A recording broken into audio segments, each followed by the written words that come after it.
All right, guys, let's get busy talking about our urge disorders. We're going to start out by talking about our obsessive compulsive disorder, which is going to be characterized by people who have intrusive, obsessive thoughts about one thing or the other.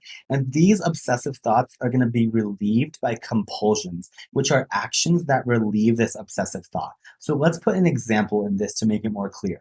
Let's say I have an obsessive thought that there are germs all over my hands. So I think that there's germs in every crevice of my fingers and my palms, and the only way I can relieve this obsessive thought is by washing my hands. Washing my hands being the compulsion. This is a classic example of obsessive compulsive disorder. I'm obsessing about germs. I relieve that obsession with the compulsion of washing my hands. Now, in terms of this disease process, these compulsions are usually repetitive and interfere with ADLs. So ADLs are activities of daily living. So let's say I'm washing my hands 20 times an hour. This is going to prevent me from doing anything productive because I'm wasting so much time washing my hands to relieve those obsessive thoughts about germs. So we have recurring obsessive thoughts. These are only relieved by reactionary compulsions. These repetitive compulsions are usually time consuming and interfere with ADLs.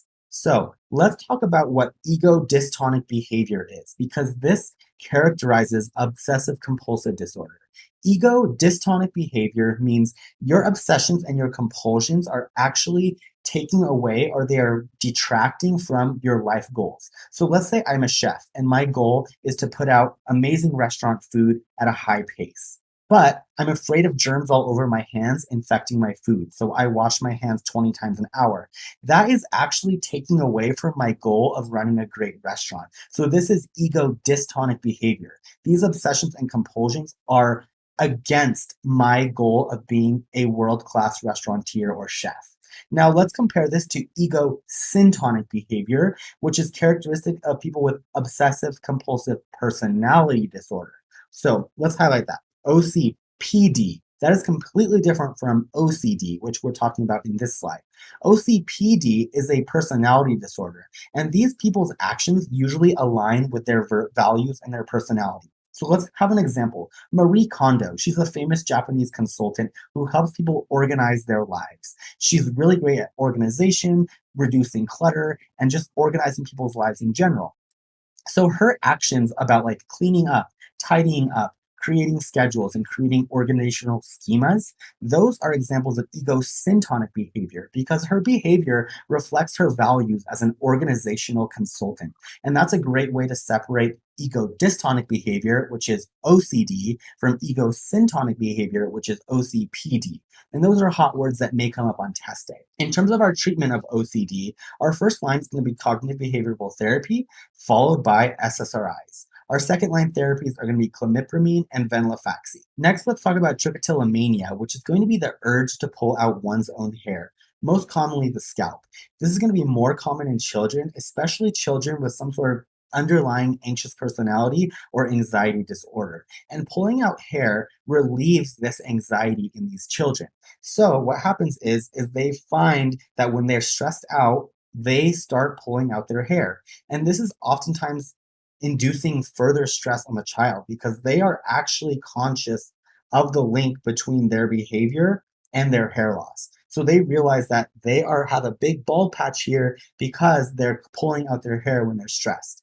And this actually causes them a lot of further distress, and they attempt to stop pulling out their hair, and usually they'll fail without proper support. And this causes them even more stress because they're losing their hair. They can't stop pulling it out because they want to relieve their anxiety. And it's just this terrible cycle of attempts to stop, failure, and further distress. The treatment for this is going to be psychotherapy. So talk therapy, helping children manage their stress better in order to prevent this hair loss. So treatment is going to be psychotherapy.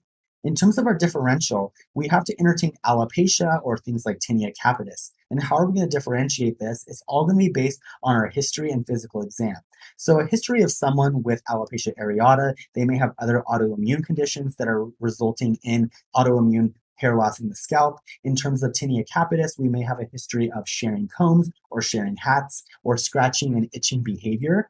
And in terms of physical exam, alopecia areata is going to have coin-shaped complete bald patches with hair length that is all the same. So it's either going to be complete baldness or maybe all hair that's growing back at the same rate. whereas tinea capitis is going to have broken strands of hair from all the trauma from scratching.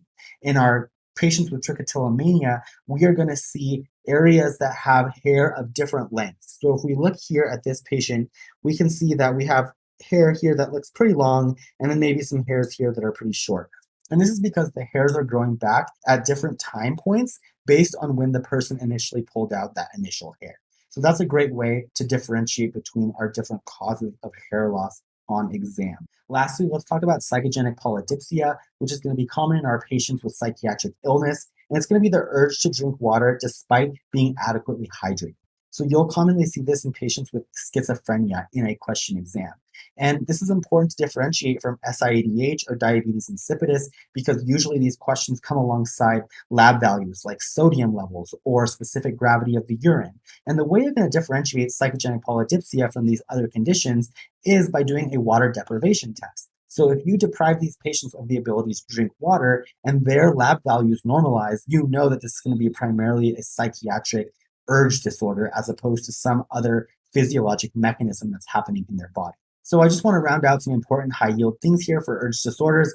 In terms of obsessive compulsive disorder, we have obsessive thoughts that are relieved by reactionary compulsions. In terms of trichotillomania, I would say the main thing here is our differential. So being able to differentiate based on social history and hair length is going to be really important for you to get questions right. And in terms of our psychogenic polydipsia, differentiating from our other physiologic mechanisms via a water deprivation test.